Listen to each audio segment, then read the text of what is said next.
And welcome back to part 44 of Neptunia VIIR, where it's still boiling again, so if you hear any cars passing, I've got my windows open again, so I only apologise, but it's way too hot to close them just for the sake of the odd car. This time I really thought of this place to try and fool her, but it's all for naught now the secret is out. I apologise for keeping you waiting. Welcome to Louis. Why, if it isn't you, Financier, it's been a while. Do you know this person? Yeah, when the world was reorganised, she helped us out with lots of things. But why are you here, Miss Financier? I received a call from Lady Histoire to guide you to Consor's hiding place, so I've been waiting for you. You're friends with Histoire? Actually, back when I was still mastering the art of being a maid, Lady Histoire took care of me when I was living in Planetune. We kept in touch via email ever since. Using this place as a hiding spot was my idea, although I'm not sure it did us much good in the end. Histoire is surprisingly well connected. I would personally like to talk with everyone a bit longer, but time is of the essence. I will lead the way, so let's hurry. And now we've got the Mario land. I wonder what that's referencing. And for this one, yeah, I've decided to bring the entire Gold Third. I told you this part was coming up where I was going to make an entire Gold Third based part, and here it is. And I've got the CPU candidates as my backup team just in case. But this entire part, and only this part, I'm using the entire Gold Third as my main party. And then I alluded to it in I think it was last part. I actually ended up having quite a lot of fun with this in this part. Because I never really give them that much time of day, because there's always a more powerful option. Like, they are powerful, but you always either have the candidates who are a little bit step above them, or, you know, just the CPUs. And so the desire to use them is always kind of short-lived. But all of them do have their own tools and assets that really make them their own. My favourite would be Escher, because I think Escher's the best, like, well-rounded. With Seisha second, Keisha third, and then Bisha last. It's not that I think Bisha's bad, I just think she's the least helpful for how I play.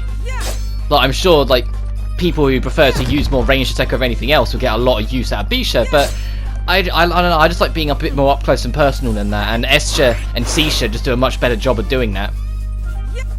As I'll now get the show. But I say that, it's not too dissimilar to Uni, and I like playing as Uni, so I think it's just more that I think Bisha doesn't really work in this team comp in the same way that some of the others do. Also, one of Seisha's special attacks is like a sword from Monster Hunter, which I find kind of cool. But I don't know how they get away with half of this, especially because that was the 3-step charge attack. But I'm surprised like no one even remotely raised an eyebrow to some of the stuff they got away with in this game with the Gold Third members, because all of them have quite blunt references to what companies the characters are based on. If you can work them all out, more power to you. You're a true gamer if you can get at least 3 of them. A strong person doesn't need to read the future. They make their own. I like having Keisha around more just because of all the Metal Gear references, if I'm honest. Like nothing else. It's just the fact that she's a walking, talking MGS machine. It makes me remember the good old days of Metal Gear Solid before everything after 4. I say that Rising was pretty good. It was just Peace Walker was fun but unnecessary, and both those parts of 5 were a complete waste of time as far as I'm concerned. I didn't really enjoy any of them. And I don't know why people are expecting so much out of Death Stranding when it looks like they're making the exact same mistake. But worse, because the open world looks even more bland and empty. And now you've got all these little nitpick things, like looking after a baby, like yay! And now they've just butted up Jeff Keighley, so you know it'll get Game of the Year regardless of how terrible it is. And how much, like, I could think of at least 3 other games that would deserve it more. And that's ignoring the games that are yet to come out yet, that I've got a feeling are going to be something quite special. Like Borderlands 3, even if I'm not a Borderlands fan, or Outer Worlds. Especially Outer Worlds. As someone whose only Fallout game he liked was New Vegas, I'm very much looking forward to Outer Worlds. And yeah, I said that, I don't like Fallout 3 that much, I just think it's very overrated. And Fallout 4 is terrible.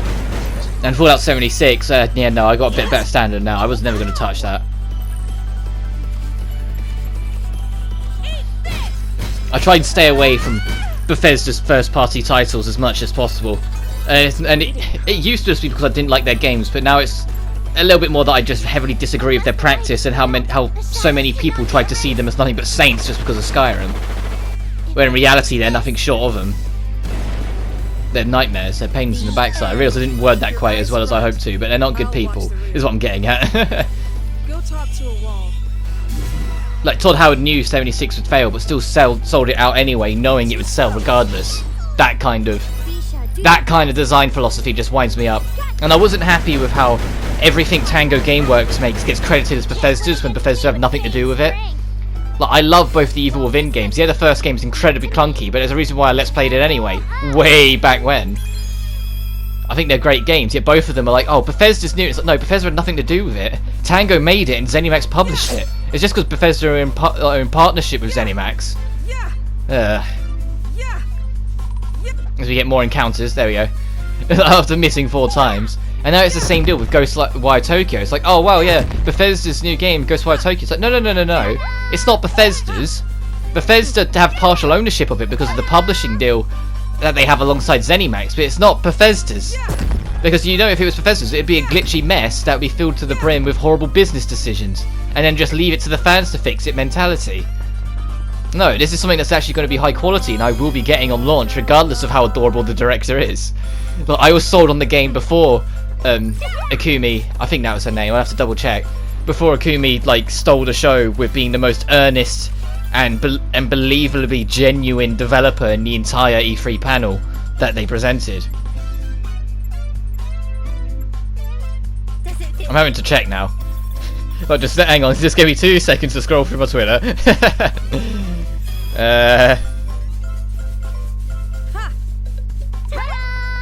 Oh my days, maybe I'm following too many people. Akumi, yeah, it is Akumi. Akumi Nakamura. Creative director, art director, concept artist at Tango Gameworks. And the lead director of Ghostwire Tokyo. Which I said I'm very much looking forward to. But anyway, whilst we was exploring and I was busy scrolling through Twitter, we have picked up some new armor pieces that are absolutely worth equipping, because this dungeon, like a few others in Act 3, they kind of just skyrocket the quality of the equipment.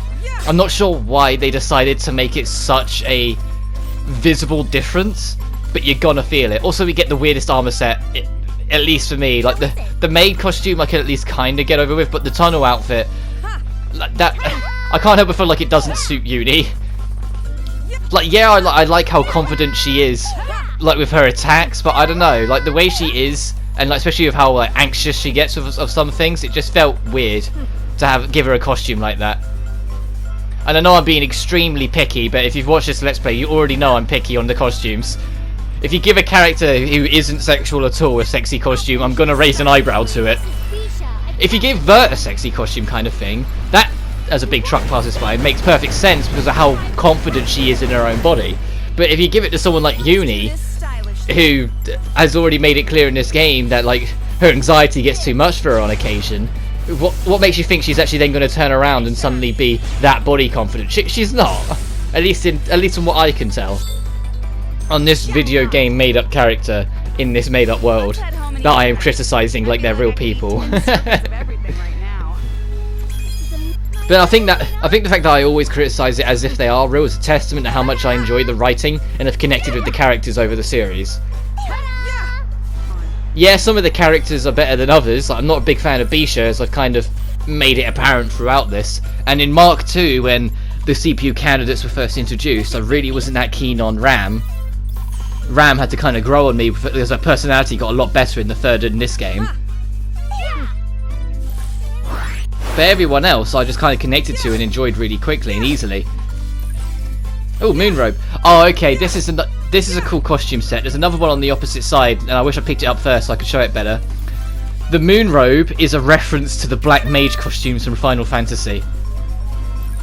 And the Sunny Robe, as you might be able to imagine, is a reference to the White Mage robes from Final Fantasy. Look at that, that's so cute. I wish the White Mage had the hood up like in Final Fantasy 1 and 3. But I guess beggars can't be choosers on that one. It's just nice that they referenced it at all in that way. Because it's them acknowledging exactly what they actually are. Rom is straight up a White Mage and Ram is straight up a Black Mage. So giving them a special costume to match it just makes so much sense. It makes too much sense.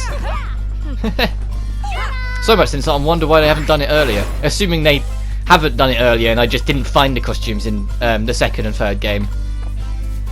But for some reason I kind of doubt it, at least in the third game, because Rom and Ram don't join the team until borderline the final chapter. Because for most of the game, you have a party of 6.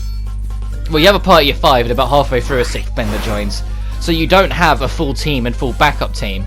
It's only Uni, Rom, and Ram only join for the final chapter where you return back to Hyperdimension. Since, like I said, you spend most of the game in Ultra Dimension, which is where Neptune and eventually Netgear both get flung into.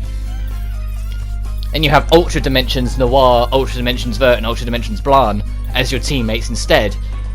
Which are alternate versions that are kind of cool, but are like a younger, immature version of each character by about 4 or 5 years. Which was cool to experience, but at the same time, it made me just miss the originals, because I like the more mature original. Well, I say mature in very bold quotation marks, but you know what I mean. Whilst the other 2 remaining characters were Plutia and Peachy. I've completely forgotten. I had to quickly look it up. I had to pause the recording, and I was like, how can I remember that? How can I forget that little brat's name? Peachy. And which also kind of gives away what character I like more. I've mentioned it before, but I really wish they found a way to bring Plutia back in this, and I really hope whenever that 5th game rolls around, they find a way to write her in. Because Plutia made the 3rd game. Plutia's, in the same way that I feel like Uzume's the protagonist for a large chunk of this game, Plutia I felt was the protagonist for a large chunk of the last game. But Plutia was a lot more off the hinges compared to Uzume. Like, Uzume's trying to be serious, trying to be that, but her only real crazy, quirky moment is her high-pitched, imaginative state that she goes into every now and then. Plutia's a sadist, and so they play on that on a more comedic, if sometimes terrifying approach a hell of a lot more often. Which is what ends up making and kind of breaking the character, but I loved that.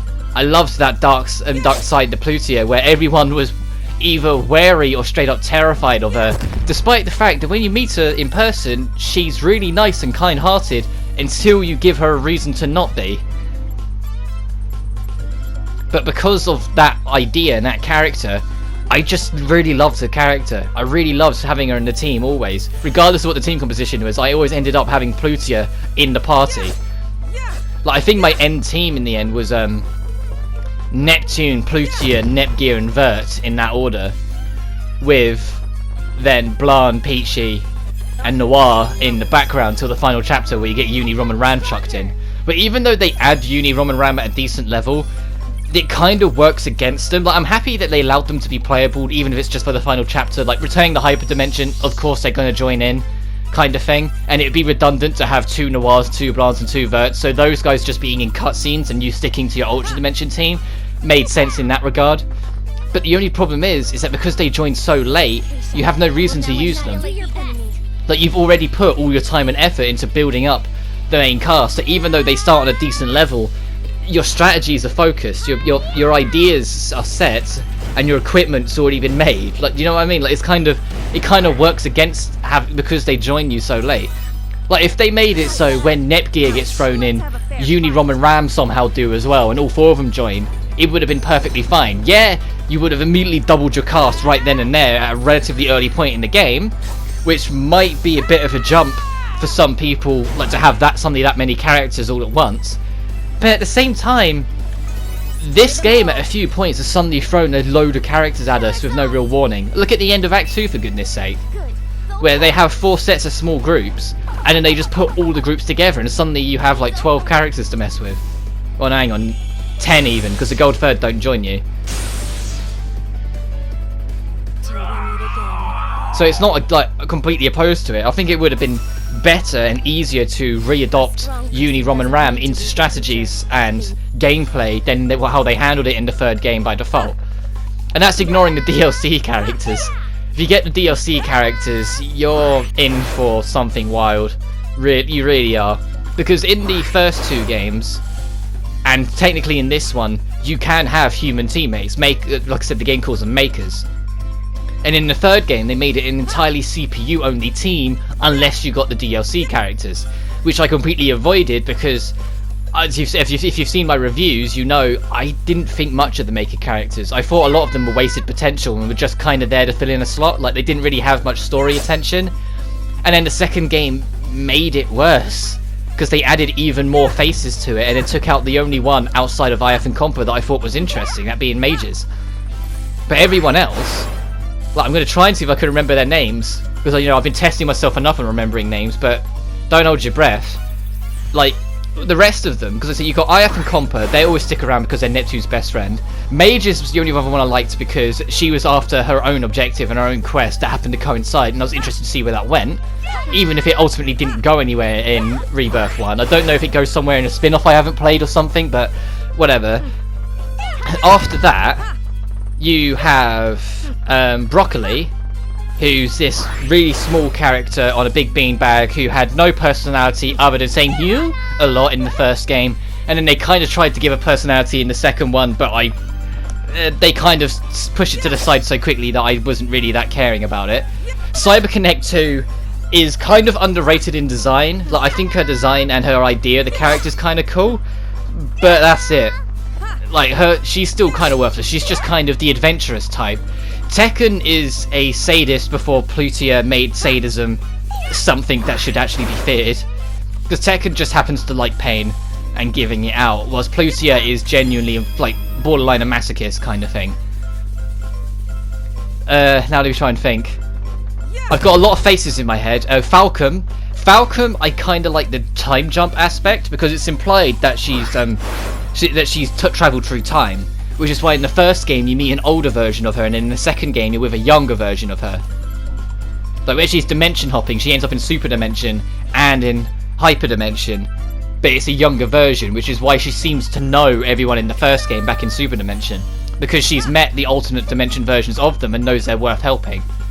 Which that idea I at least thought was cool, but once again kind of ended up falling to the back. 5PB I know is more of just a nod to the singer who sings all the main themes for Neptunia, because it's voiced by the same actress in Japan.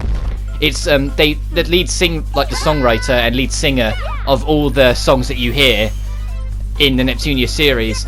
They wanted to make her a character almost as Spanx, and so 5PB was born. And I think 5PB is adorable, even if, like I said, similar situation. She has a like companion/servant with her called Caves. I think it's either Cave or Caves, but I want to say Cave, who I really wanted to be interesting, and they did spend more time with in the second game, and they had some little sub events that were kind of quirky and cool, and so I can at least give her credit for that, I suppose. Who else am I thinking of? I've got some names filling in my head. I've done Red. I know the story of Red's a bit awkward, and I didn't give her a first cent because she was originally in the original first version of Neptunia, but then was removed from the remake, Rebirth 1. But then she wasn't in the second game, Mark II, but then was put into the remake of the second game to replace a character that they are that represented a company they're no longer associated with, so they had to change it. But I feel like because they had to change it, but Red just didn't really work in my opinion. But either way, we got a cutscene now, so I have to zip up that conversation for a minute. I'm shocked that there's a place like this under a theme park. This place was originally where the peripherals, or keys to the game console's seal, were held. But those peripherals were taken by the Revolutionary Army, and this place was long unknown. So I told Lady Histoire about it. I had thought it was a good hiding spot, but I can't believe it was found this easily. You don't have to beat yourself up. With her power, it'd probably have been the same no matter where you hid it. Look! There's someone over there!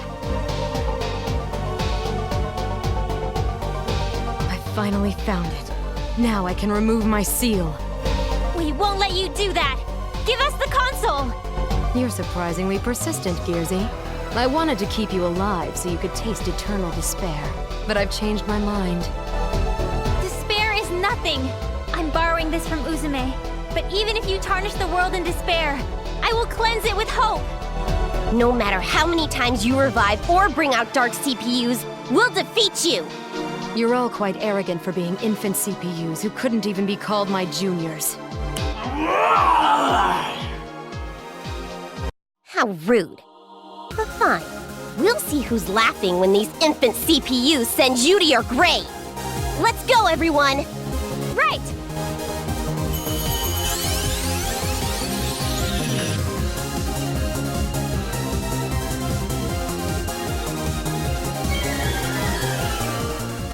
Well, now we have another boss fight thrown in front of us. The last character that I completely forgot, because she is by far the most forgettable, is Marvelous AQL. And yeah, for all 2 of you who are Marvelous AQL fans, sorry, but it's the truth. She is not an interesting character whatsoever. Just because they gave her big boobs does not constitute a personality. She's so non-existent. Like, she's the hardest to justify why they put in the game. And that's already saying something, because all the maker characters, other than IF Comper and maybe Mages, are difficult to justify being actually playable. But the Darkness Beast is, guess what, another boss with way too much health for its own good. But thankfully in the gold forms, these guys can dish out quite a bit of damage. Some of their attacks even doing more than some of the CPU candidates. So hopefully this won't take forever, but still, look at how many health bars they are. I want to say there's... hang on, I'm trying to count off my preview screen, but they all kind of blur into each other. Like 2, 4... oh, it went. 2, 4, 6, 8, 10. Well, 11 then, because you got the main one that we're currently on as well. Go talk to a wall. And this is probably the least interesting boss, because it's resistant to most elements and is just okay across the board. Like, there's no specific strategy you can really make with it. Like, you can prioritize physical if you want, but you won't be doing too much different if you prioritize magic. It's just a big tanky wall that knocks you about a little bit. Like, it's almost too generic of a boss, which is odd for how decent some of the bosses have been in this game so far. Like, I was already complimenting some of the earlier bosses in Act 3, regardless of their health, for having a mixed up strategy of being more physical focused or more magic focused. And then Darkness Beast is just here, being this really bland middle ground that's going to drag on for the next few minutes again. But at least we've had the gold third in action this part. I really enjoyed having them in. Even if this is for at least until the rest of the main adventure, the last time they're going to be used. I'm going to try and see if I can make some time in recording of the post game, since I haven't finished recording all the post game yet, to make sure they get some more room to breathe and have more time with them. But we'll see. Because a lot of the post game stuff has some optional encounters that I don't see how the gold third really stand a chance to. Like, if the main CPUs are struggling quite heavily even in their next forms, I'm not sure how these guys are going to manage, kind of thing. Don't think ill of me. Also, I love this attack. It's like, I love all of Esther's attack animations. They're so stupidly over the top most of the time. I'll complete the mission. This is Keisha. I will now annihilate them. Go, go, go! Fire missile. I don't know why she has missiles, but sure. Well done. Homing laser deployed. Fire. But I know it's just entirely a reference to Metal Gear, but why does she have half of a giant robot strapped to her back? Like, it's the most confusing contradiction of a character to have a high schooler be a mass murderer of a giant robot strapped to her back. And I know it's to fit up the whole yandere stereotype, like for the sake of having a bit of fun in this game, but what? Like, I remember when I first went through this game, like every single cutscene Keisha is in just made me more confused. Every single moment you see her just made me raise more eyebrows towards her character. Eat this. The finisher. But at least we're 3 health bars down per se. Well, 2 and we're on the 3rd. I think this is the fight where I eventually start caving in, skipping attack animations because the fight's going too slow. I know it comes up. There's a fight where I start skipping normal attack animations because it's the same attack animation again. And so I eventually decide it's just not worth it and start skipping. Well, I do everything that's worth doing and then I just say, yeah, no, this isn't worth it. But the Gold Third do have their own group attack, similar to how the Goddesses and the Candidates have their own as well, which I think I'm going to use in a second actually, because it's a really cool attack. I think it's called Dream Tornado. Yeah, Dream Tornado. I'll divert them. Let's finish this. This is another attack that I just really love the choreography and like animation of it. Yeah, it's not like super over the top fancy like a lot of other games out there, but for Neptunia standard, I just think that's really straight to the punch, doesn't miss its mark and just does what it needs to do, and I just really enjoy it. There's a lot of little quirks and little things in the animation about how the 2 gunners fire forward, Seisha bolts in like a madman. It's all just really well handled, I feel, for and fitting for how their characters are.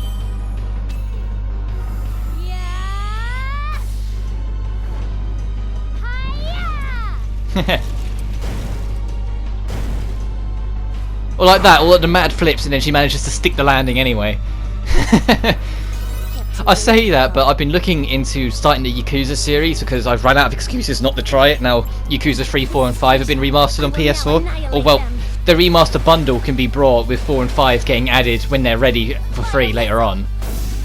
But the fact that not all of them are out, I'm going to get like, the Yakuza series, and the first thing I saw was Yakuza 0, and the main character, his name is Kiryu, like diving in for a punch that he was so committed to doing he doesn't even remotely care about whether or not he stuck the landing. And I think a part of that in itself was really badass to watch. Just him jumping up, swinging his fist, and then landing on his back after he lands the punch. There's something about that that's made me go, hell yeah, man, go for it.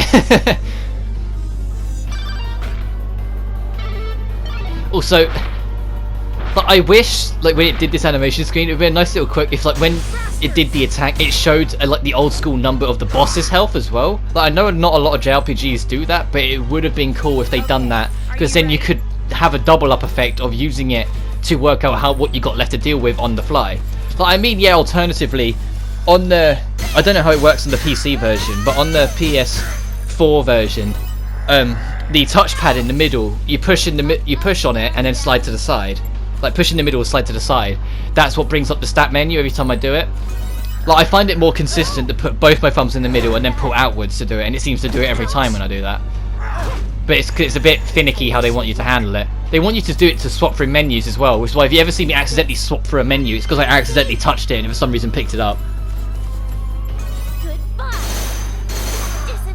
But it makes it really easy to just bring up the health, and it always has their stats, what defense boosts they've had and everything, so there's no reason to not check it if you want to know how much health it is. But I just like having a number on the screen, not just a bar. I like to see exactly how much I've got to work through to get it to 0 kind of thing, and it gives you a better idea of how much damage you're actually doing per strike compared to a bar, because a bar can always be quite deceptive as to how much damage you're doing. Like, you could be doing like shed loads of damage, but because they have loads of health, it doesn't look like much, when in reality it is still quite an effective amount. Or it doesn't look like, it looks like you've done low damage, but the bar moves quite quickly, and you're like, well, hang on a minute, what matters here kind of thing. But actually having a number clears the air quite nicely. You got to be wary of Bisha though. A lot of her attacks have very set ranges you can't shift from, so if you get her stuck in a set position, you have to deal with it. Oh yeah, now I'm skipping attack animations because I was starting to burn out here. I just start going for spam the strongest attack and keep on using it. Unfortunately, we don't have Sisha's strongest move yet, so she's the only one getting let down a little here. But I'm having to be wary because, like, Keisha's quite low. I'm just, oh yeah, she can heal herself, okay. Oh, the healing's not as good as Ram, but of course it's not going to be. If you're struggling with this fight, you don't need to bring the gold third. Like I said, they're not as strong as a whole as the CPU candidates are. If you want to bring the CPU, if you like, the ideal team, I think would be Nepgear, Uni, Escher, and probably Keisha, just because of how much access she has to her strongest attack. And if you're still struggling, swap out Keisha for Rom just for the healing capabilities. I keep that animation in just because I think it's a really cool animation. But I can't get enough of that. I love it so much. Ouch. It might be best to heal. This is the most delicious of emergency rations. Another reference to Metal Gear. I think that was Metal Gear Solid 3 in particular. Okay. Well, the codec calls. Some of the codec calls in MGS3 were out wild. Like, MGS3 is my favourite of the Metal Gear Solid series, and I'm completely confident in saying that it will always be my favourite of the Metal Gears. It's so fun, and there's so many different ways of handling it, and the story's so engaging yet self-contained. Like, you don't need to know the rest of the series to know it. You can just jump in and enjoy it for what it is. And yet, as an origin story, it does everything perfectly without without having to tell you everything. Like, that was one of the issues with Peace Walker and MGS5. It was like, do we really need all these extra betrayals and things going wrong and all these like alignments of fates to justify why Big Boss had to become the guy he was in the main series? Like, I felt that MGS3 alone did a perfect enough job justifying how you could come down that road. We didn't need to see that road play out. Like, if they ever do another super big legacy collection of all the Metal Gears, I'll probably only cover the main games. I probably won't bother with any of the spin-offs, because I just don't feel they're necessary. Maybe Rising, because I enjoy it at least, but the rest of them, nah. But the boss is dead because, you know, I skipped through it all, so we got more talking from evil Kurome over here. Did the console get taken during the battle? CPU candidates, gold third. No matter how many moronic people gather, they're still morons. Are you so sure about that? I mean, I guess we might not seem that smart to someone who's been around for a while. But we still have our own willpower. We all still have the right to live. I've got it! What? Lady Uni, nice diversionary tactics.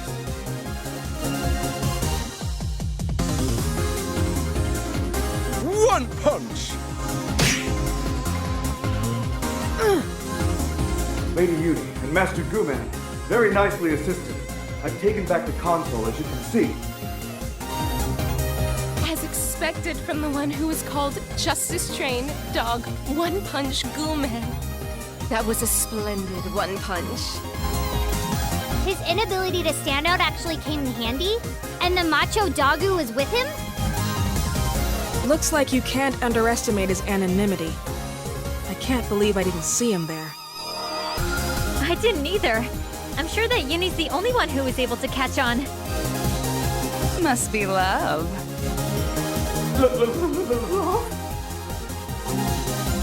What the heck are you guys saying? You thoroughly got me this time. To think the first person to land a decisive blow on me would be that Dagu. I really felt that one. It's no exaggeration to say I trained my biceps for this day. It was a punch with all the momentum from the next city over to here. Oh, we haven't even gotten one hit of damage on her yet. But Guman got it ahead of us. Maybe I'm not fit to be a protagonist after all. How dare you take the console from me? I've waited decades to break this seal. Don't think you'll leave here alive. What is this bloodlust?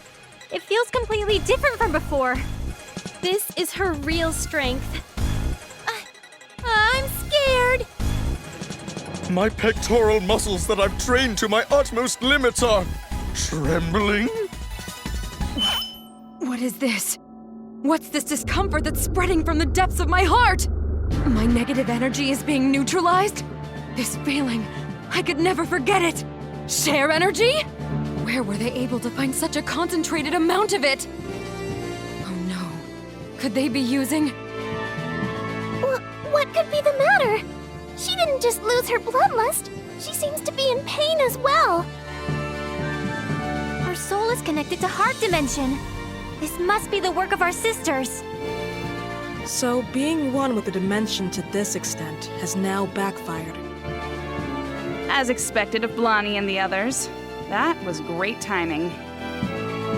I won't let my dregs and my inferior juniors stand up to me like this! We won't let her escape. Let's return to Heart Dimension 2.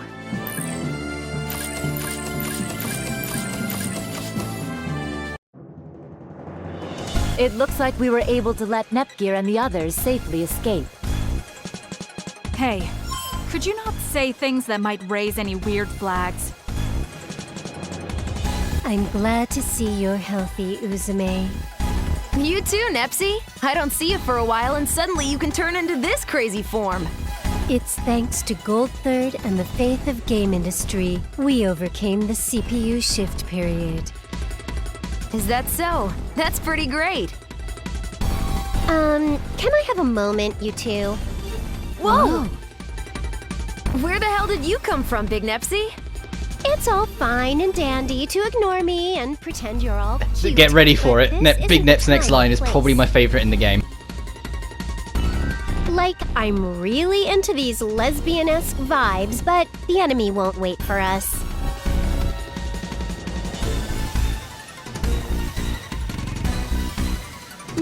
it easy!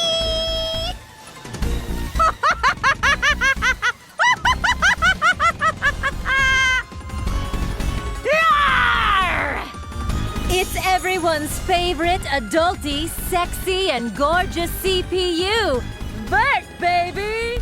Baby! That kind of character? Am I that kind of character? Am I that kind of character? Am I that kind of character?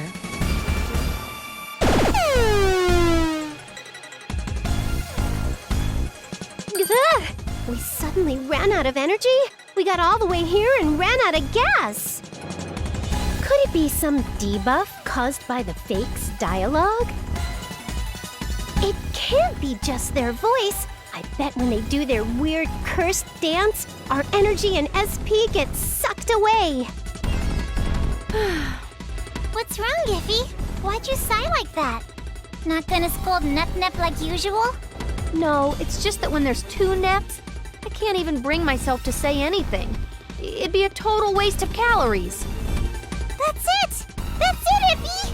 We could sell Scalding 2 Nep as a new diet! Discussing dietary maintenance is all well and good, but are we ready for battle? Of course we are, Umitaro. I always start off at the climax.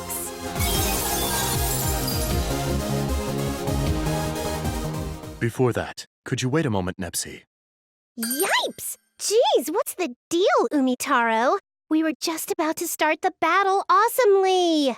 We have not met in quite some time, so I understand it can't be helped, but my name is Umio. Oh. And on that note, next time on Neptunia VIIR, we've got another boss fight where we're going to be fighting Neptune, Noir, Blanc, as Vert, as Neptune, Noir, Blanc, and Vert. But until then, you guys take care now as I go through the rest of my equipment and re-equip those discs, which are automatically de-equipped from the other cast as soon as it cuts to this point, so you can just freely equip them. You don't need to worry about them getting slapped on a character you can't do anything with. But anyway, you guys take care now.